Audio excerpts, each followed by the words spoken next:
अत्याचार करणाऱ्या मोदी सरकारचा, अत्याचार करणाऱ्या मोदी सरकारचा, अत्याचार करणाऱ्या मोदी सरकारचा बंतर बंद, बंतर बंद, बंतर बंद, बंतर बंद, बंतर बंद, डाव्या आघाडीचं, डाव्या आघाडीचा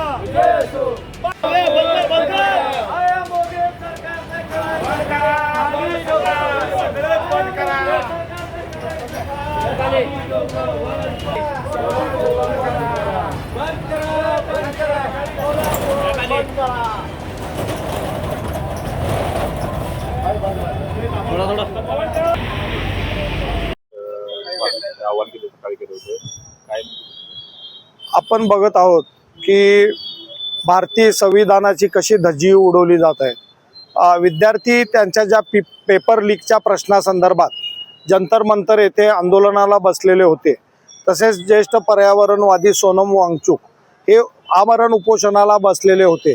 त्यांना ज्या निर्दयीपणे आणि त्यांना पोलिसांनी उचलून जबरदस्तीने हॉस्पिटलाइज केलं, अजून देखील त्यांचा 25वा दिवस आहे, त्यांनी त्यांचे उपोषण सोडलेलं नाही।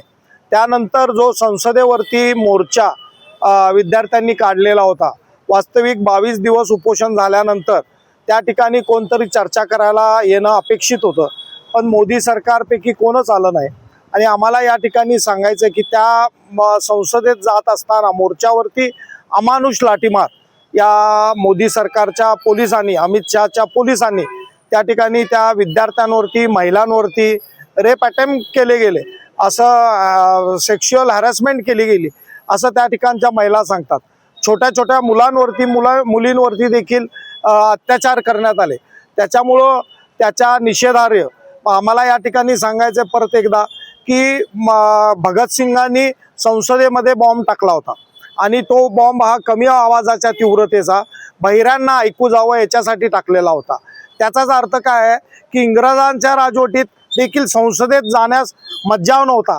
तिथे व्हिजिटर्स गॅलरी आहे, विधानसभेमध्ये सुद्धा असते, महानगरपालिकेत असते, त्या ठिकाणी जाण्यापासून का रोखलं जाते?